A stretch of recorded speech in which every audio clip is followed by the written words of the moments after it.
हमारे लोग कुछ उधर चले गए, जैसे डॉक्टर अंबेडकर के भी खिलाफ चले गए थे। जंगल में लकड़ियां काटने वाली कुल्हाड़ी का साथ जंगल के लकड़ियों ने इसलिए दे दिया कि उनको किसी ने समझा दिया कि इस कुल्हाड़ी की जो मूठ है उसमें लकड़ी तो हमारे आपके बीच की है, और लकड़ियां जंगल में कुल्हाड़ी के साथ खड़ी हो गई, जंगल तबाह हो गया, लकड़ियों को अपना वजूद बचाने का मौका ही नहीं मिला। हमारे आपके बीच के कुछ लोग डॉक्टर अंबेडकर का नाम वहां जाकर ले रहे हैं जहां डॉक्टर अंबेडकर के सपनों का भारत तबाह किया जाए, वो काम हो रहा है। उन कुल्हाड़ी में लगी मूठों को पहचानिए, सारे जय भीम बोलने वाले आपके अपने लोग नहीं है। तो बाद में समझ में आया कि ओबीसी होकर सवर्ण बनोगे तो मिलेगा कुछ नहीं, केवल इस्तेमाल किए जाओगे। ये ओबीसी के साथ सबसे बड़ा नुकसान हुआ। तो वो जो लड़ाई मंडल आंदोलन की शुरू हुई, उस लड़ाई में सैकड़ों रैलियां करने वाला एक नेता जो दलित समाज से आता था, जिसे दलितों के लिए लड़ना था, लेकिन आपकी परिभाषा में वो दलित का नेता नहीं, वो बहुजनों का 85% लोगों का नेता था। उसने मंडल आंदोलन को लागू करने के लिए नारा दिया, मंडल कमीशन लागू करो वरना कुर्सी खाली करो। एक जमाने में समाजवादी नेताओं के साथ वो जो नेता पूरे आंदोलन कर रहा था देश में, उसका नाम था मान्यवर कांशीराम, तब जाकर के बहुजन एका बनी और उन्होंने मंडल की लड़ाई लड़ी। तो एक एका तो हमारे दौर में लगातार बनती रही है। हमारा इतिहास हमें पढ़ने नहीं दिया गया, केवल ओबीसी के साथ यही दिक्कत है। ओबीसी को पता ही नहीं लगने दिया गया कि शिवदयाल सिंह चौरसिया नाम के एक जो शख्स थे, उन्होंने जब 1930, 35, 40 के आसपास, ओबीसी के लोगों ध्यान से समझिएगा, हालांकि यहाँ कम होंगे लेकिन होंगे, जो जागरूक ओबीसी है वो यहाँ होगा। ऐसा नहीं है कि सारा ओबीसी कांवड़ लेके जा रहा है, कुछ ओबीसी पेरियाल ललई सिंह यादव को भी याद कर रहा है, आपके सामने खड़ा है, इस मंच पे भी खड़ा है। बस एक गुजारिश करूंगा, जो ज्यादा समझदार बच्चा हो जाए तो कमजोर बच्चे का मजाक बनाना अगर शुरू कर दे तो कमजोर बच्चा क्या समझदार बन पाएगा? क्या उसको चिढ़ाने लगे कि तुमको तो कुछ आता ही नहीं, मुझे तो सब आता है, क्या वो सीख पाएगा? क्या घर में अगर एक बच्चा कमजोर पैदा हो जाए तो माँ बाप और उसकी रखवाली करते हैं और उसकी केयर करते हैं, ताकि इसके साथ ये महसूस ना हो कि यहीं से कमजोर है, एक बराबरी का बच्चा बनता है। सर ये बेटी किसी की है, जरा अनाउंस करो। तुम अपना नाम बताओ बेटा। ये अमारा बेटी किसी की है, मंच के करीब आ गई है, प्लीज इसको ले जाया करके, परेशान है, रो रही है, हमने इसकी आ रही है। सर ये बच्ची बहुत छोटी है लेकिन इसको बिछड़ के पता चल गया, मंच पर आ गई, बहुत आगे जाएगी, देखिएगा, मेरी शुभकामनाएं है इसको। आइए, तो मैं जो बात कह रहा था कि जो बच्चा घर में कमजोर हो जाए उसे चिढ़ाते तो नहीं, उसका मजाक तो नहीं बनाते। एक अपील करने आया हूं आपसे, जो नासमझ हो जाए उसको समझाना पड़ता है, उसे प्रेम से समझाइए। नहीं तो एक बात बताइए, जितने लोग बाबा साहब के वारिस अपने को मानते हैं, इस पंडाल में भी बैठे होंगे, अगर बगर नजर दौड़ाइएगा, जोर से जय भीम बोलेंगे और हाथ में कलावा बांधे होंगे, खोजिए उनको, चुरकी रखाए होंगे, बाबा साहब के असली वारिस होंगे। तो ये कैसे हो रहा है भाई? बहुत लोगों के घर में चुपके से बिना बताए चले जाइए, एक आध तस्वीर तो देवी देवता की मिल ही जाएगी, अभी शुरुआत है, तो क्या आप उसका मजाक बनाएंगे? नहीं। मुझे लगता है कि हमारे आपके बीच का कोई व्यक्ति है तो उसको अपमानित महसूस मत कराइए कभी, उसे प्रेम से समझाइए कि ये जो हाथ में तुमने बांधा है ये गुलामी की बेड़ी है। धीरे धीरे समझाते समझाते एक दिन अपने आप जब वो बेड़ी काटेगा तब समझिए वो आपके साथ जुड़ गया। आप जबरदस्ती कंची लेके मत घूमिए, इसको काट दे उसको काट दे। भाई प्रेम का काम कठिन होता है, नफरत का काम आसान होता है। 4 लोगों को एक घर में जुटा दीजिए, वहां पर लड़ाई हो जाएगी, 2 मिनट में प्रेम करने के लिए संघर्ष करना पड़ता है। पहाड़ पर चढ़ने में ताकत लगती है, लुढ़कने में कोई मेहनत नहीं लगती। बात ये समझ में आ जाए तो चिढ़ाइएगा मत किसी को। बाबा साहब भी चिढ़ाए नहीं, हाँ चिढ़ाने का काम थोड़ा बहुत किया था तो महात्मा ज्योतिबा फूले ने किया था। महात्मा फूले ने किया। कैसे चिढ़ाया एक आदमी, और क्या चिढ़ाया? कहा कि तुम सब मानसिक गुलाम हो, अगर 4 मुंह था ब्रह्मा के तो किस मुंह से मां का स्तनपान करता था? यह सवाल पूछने वाले मसीहा का नाम क्या है? ज्योतिबा फूले। उन्होंने कहा कि मुख से अगर बच्चा पैदा होता है तो गर्भ कहां ठहरता है? उसका नाम था ज्योतिबा फूले। कठिन सवाल है ना। आज उत्तर प्रदेश में जब ये बात कही जा रही है तो मैं तो भाई ये डर रहा हूं कि आज ये आयोजन हो और कल को कुछ लोग यहां पर भी आके बुलडोजर चलाने लगे कि यहां धर्म के खिलाफ कहा गया है, हम इसके खिलाफ जाएंगे। आजकल तो ऐसा माहौल बन गया। भारत का संविधान बुलडोजर के आगे जमींदोज हो रहा है। पहचान सकिएगा तो पहचानिएगा उस बुलडोजर के नीचे कौन लोग कुचले जा रहे हैं। हम, आप और हमारे बीच के कुछ लोग होंगे, पहचानने का वक्त है। लेकिन ज्योतिबा फूले ने लाग लपेट तो नहीं किया। उन्होंने कहा गुलामों को गुलामी का एहसास करा दो, वो अपनी बेड़ियां खुद ब खुद तोड़ लेगा। उस किताब का नाम था गुलामगिरी। इसलिए महात्मा फूले से डॉक्टर अंबेडकर कभी मिल नहीं पाए थे, लेकिन उन्होंने अपना वैचारिक गुरु बनाया डॉक्टर अंबेडकर ने ज्योतिबा फूले को। दूसरा गुरु बनाया महात्मा कबीर को, और पहला गुरु बनाया था तथागत बुद्ध को। तीनों से नहीं मिले, लेकिन डॉक्टर अंबेडकर ने कहा कि मैं हूं तो इन सब की वजह से हूं। इन तीनों में कोई दलित नहीं था।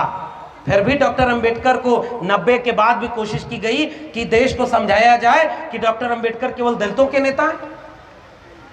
ये ओबीसी की गलती नहीं है कि उसको नहीं लगता है कि उसके डॉक्टर अंबेडकर नहीं है। ओबीसी को तो पता ही नहीं कि उसका अपना है कौन, क्योंकि वो सांस्कृतिक रूप से वह वंचना का शिकार नहीं था जो इस देश का दलित समाज था। सदियों सदियों जिन दलितों को मनुष्य नहीं समझा गया, उन्हें इंसान होने की बुनियादी जगह नहीं मिले।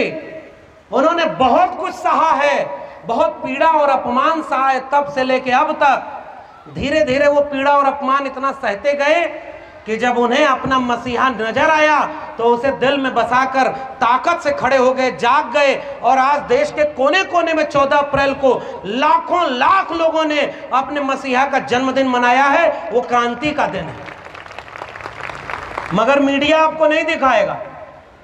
एक बात बताऊं, होली दिवाली आती है तो कैमरा लेकर सब मार्केट में घूमते हैं कि पूरा देश उत्सव मना रहा है। होली आ गई, दिवाली आ गई, ईद आ गई, नया नया एक पर्व आया है, महिलाएं बैठी हुई इतनी बड़ी तादाद में।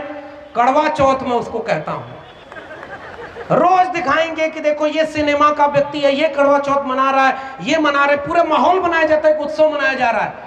इस देश में मेरा अंदाजा है कि लाख जगहों से भी ज्यादा जगह पर 14 अप्रैल को बाबा साहब की जयंती मनाई गई। इस देश में एक भी मीडिया ऐसा बताइए जिसने दिखाया हो कि पूरा देश आज उत्सव मना रहा है। और केवल 14 अप्रैल को नहीं, पूरे अप्रैल से शुरू होकर आज 24 अप्रैल को भी मना रहा है बाबा साहब की जयंती। कोई मीडिया आपकी बात दिखाने वाला नहीं। देश किसका है, मैं आपसे सवाल कर रहा हूं। इस देश में वो लोग क्या देश के नागरिक नहीं है जो बाबा साहब को अपना मानते हैं? ये छोटे छोटे सवाल है मेरे। और ये 11 अप्रैल को महात्मा ज्योतिबा फूले की भी जयंती का माह है। 13 अप्रैल, 15 अप्रैल बीपी मंडल का भी दिन है। ये एक बहुजन एका का सप्ताह ही है, महीना ही है। और हम आप सोचते हैं कि हम आप एक नहीं होंगे। थोड़ा सा वक्त दीजिए, हम एक हो जाएंगे, समझा के एक होंगे, प्रेम से एक होंगे, एक दूसरे से संवाद करके होंगे। नहीं एक हुए तो उधर वाले इतनी लाठी मारेंगे कि मजबूरी में एक होना पड़ेगा, और लाठी पड़ रही है। अब आइए, बाबा साहब ने महिलाओं की बात की, ज्योतिबा फूले ने महिलाओं की बात की। इस मंच पर सुनीता बौद्ध जी बैठी हुई हैं। मैं जब इनसे रास्ते में आते हुए बात कर रहा था तो जो संघर्ष इन्होंने किया है, इन जैसे तमाम लोगों ने किया। जय भीम बोलने पर किसी से नौकरी को निकाल दो, ये अभी तो इस देश में हुआ ना, नौकरी छीन ली। कह रहे हैं बाबा साहब का नाम मत लो, ये वैचारिक क्रांति मत करो। एक देश, इस देश में महात्मा कहते हैं जिसे मोहनदास करमचंद गांधी, उन्होंने भी बाबा साहब से यही शिकायत की थी, अंग्रेजों को भगाओ, इस देश में सामाजिक बदलाव की बात क्यों करते हो। और वो लड़ाई लड़ी उस दौर के महात्मा से, हमारे मसीहा ने, डॉक्टर अंबेडकर ने, लेकिन फिर भी उसे गोली नहीं मारी थी। पूना पैक्ट हो गया, डॉक्टर अंबेडकर के खिलाफ उन्हीं के लोगों को खड़ा कर दिया गया ना, आज भी खड़ा किया जा रहा है ना। हमारे ही कुछ लोग उधर भी बैठे हैं ना, जिनको प्रदेश अध्यक्ष बनने के बाद सरकार बनती है तो स्टूल मिलता है। नाम नहीं ले रहा हूं मैं, आप लोग समझ जाएंगे। नहीं मिलता है कुछ। हमारे यहाँ ओबीसी समाज का व्यक्ति 10 साल के बच्चे का पैर धुल रहा है और राष्ट्र की दुनिया की सबसे बड़ी पार्टी कहे जाने वाले उत्तर प्रदेश की पार्टी का प्रदेश अध्यक्ष था और 10 साल के बच्चे का पैर धुल रहे हो थाली में। ये तुम्हारी सामाजिक हैसियत बना दी गई है? ये मानसिक गुलामी नहीं है तो क्या है? तो वो काम जो इन्होंने किया, आज एक काम करना कितना मुश्किल है। हमारे पुरखों ने उस जमाने में जब ये लड़ाई लड़ी तो डॉक्टर अंबेडकर के खिलाफ आगरा में दलितों का एक बहुत बड़ा सम्मेलन करा दिया गया और उनसे ये कहा गया कि डॉक्टर अंबेडकर हमारे नेता ही नहीं है। दलित समाज के तमाम लोगों को खड़ा कर दिया गया कि डॉक्टर अंबेडकर को कमजोर करो। डॉक्टर अंबेडकर अपने जीवन में कोई चुनाव नहीं जीत पाए, फिर भी वो ऐसे नेता नहीं थे कि चुनाव हार गए। तो आज जैसे लोग कहते हैं यूपी बिहार में बहुजनों की पार्टियां चुनाव हार गई, तो कुछ लोग इस गुमान में घूमते हैं कि अबे दलितों, पिछड़ों, आदिवासियों का कुछ नहीं होगा, हमने इन्हें मिटा दिया है। अरे हम पॉलिटिकल पार्टियों के मोहताज थोड़ी हैं। नए नेता पैदा करेंगे, नई पार्टी पैदा करेंगे, 85% लोग फिर से इस देश में राज करेंगे। हाँ, थोड़ा ट्रांजिशन का फेज आया है। हमारे लोग कुछ उधर चले गए, जैसे डॉक्टर अंबेडकर के भी खिलाफ चले गए थे। जंगल में लकड़ियां काटने वाली कुल्हाड़ी का साथ जंगल की लकड़ियों ने इसलिए दे दिया कि उनको किसी ने समझा दिया कि इस कुल्हाड़ी की जो मूठ है उसमें लकड़ी तो हमारे आपके बीच की है, और लकड़ियां जंगल में कुल्हाड़ी के साथ खड़ी हो गई। जंगल तबाह हो गया, लकड़ियों को अपना वजूद बचाने का मौका ही नहीं मिला। हमारे आपके बीच के कुछ लोग डॉक्टर अंबेडकर का नाम वहां जाकर ले रहे हैं जहां डॉक्टर अंबेडकर के सपनों का भारत तबाह किया जाए, वो काम हो रहा है। उन कुल्हाड़ी में लगी मूठों को पहचानिए। सारे जय भीम बोलने वाले आपके अपने लोग नहीं है। रंगे सियार का एक किस्सा आपने सुना है? बड़ी कड़वी बात बोल रहा हूं और आपने बुलाया है तो बोलूंगा। भाई मीठी बात बोलने के लिए बुलाया था तो किसी और को बोलते। एक सियार जो है शहर में गया तो नीले रंग के टब में गिर गया और नीला हो गया। जंगल में लौटा तो सब लोग पहुंचे, कहे ये क्या है? तो जाके कहने लगा मैं धरती पर अवतार हूं भगवान का, मैं तुम्हारा नेता हूं। और सारे सियारों को कहने लगा कि मैं जंगल का राजा हूं और मैं तुम्हारा ये हूं वो हूं, और सबको एक जगह होकर जुल्म जाती करने लगा। सभा बुलाई और अचानक उसी में बारिश हो गई, उसका रंग उतर गया और सियारों ने देखा कि ये तो अपना ही था और ये रंग गया था और उसे दौड़ा दौड़ा कर सबक सिखाया। ये बहुत कड़वी बात है लेकिन सच बात है। रंग अगर नीले को चढ़ाना है तो लिबास पर, चेहरे पर नहीं, दिल में रंग चढ़ाइए, ताकि कितने भी बुरे वक्त में कोई अंबेडकर के खिलाफ आपसे एक काम न करा पाए। SC/ST एट्रोसिटी प्रिवेंशन एक्ट आया ना, इन्हीं के काल में आया था ना, जो आज हिंदू राष्ट्र बनाने की बात करते हैं। इस देश में दलितों के साथ इतना अपमान हुआ कि कोर्ट कचहरी नहीं जा सकते थे। उनकी महिलाओं के साथ अपमान हो तो वो जाके किसी से कह नहीं सकते थे, और कहने गए तो उन्हें अपमानित करके भगाया गया। दोबारा इस समय उत्तर प्रदेश वालों, कड़वी बात पूछ रहा हूं, क्या इस समय आपकी थाने में सुनवाई हो रही है? थाने में आपकी सुनवाई हो रही? कैसे कैसे लोग हैं। अभी आज मैं यहाँ आपके सामने खबर पढ़ रहा हूं, आपके कानपुर के पड़ोस के जिले में एक ओबीसी महिला जो पुलिस विभाग में थी, अपने ही सवर्ण कर्मचारी से इतना अपमानित हुई कि आज उसने आत्महत्या कर ली। ये इसी प्रदेश में हो रहा है जिसके लिए दावा किया जा रहा है कि राम राज्य बन गया है। किस बात का राम और किस बात का राज? हम आपसे कहने आए हैं डॉक्टर अंबेडकर जयंती समारोह में कि देखो, हम अपना राम तुम अपने पास रखो, ये राज हमारा था, हमारा है, और इस राज को हमें वापस दे दो। हमारी लड़ाई इसकी है, राम की लड़ाई नहीं, राज की लड़ाई। अब कैसे वो लड़ाई है, ये बात कह रहा हूं आपसे। डॉक्टर अंबेडकर ने किस बात की लड़ाई लड़ी? वो लड़ाई थी, उन्होंने जो अपना दूसरा गुरु बनाया था वो कबीर थे, कबीर दास। उन्होंने लिखा उस जमाने में, ध्यान से सुनिएगा, यहीं से मेरा संदेश और मेरा निवेदन आपसे है। हम आप तो इतनी तादाद में हैं साथियों, आज ये बात याद करने की है कि आज हमें डराया जा रहा है कि UAPA लगा देंगे, जेल में डाल देंगे, गोली मार देंगे। जिस दौर में अंबेडकर, फूले, पेरियार, कबीर, रैदास लड़े, वो तो अकेले थे फिर भी नहीं डरे।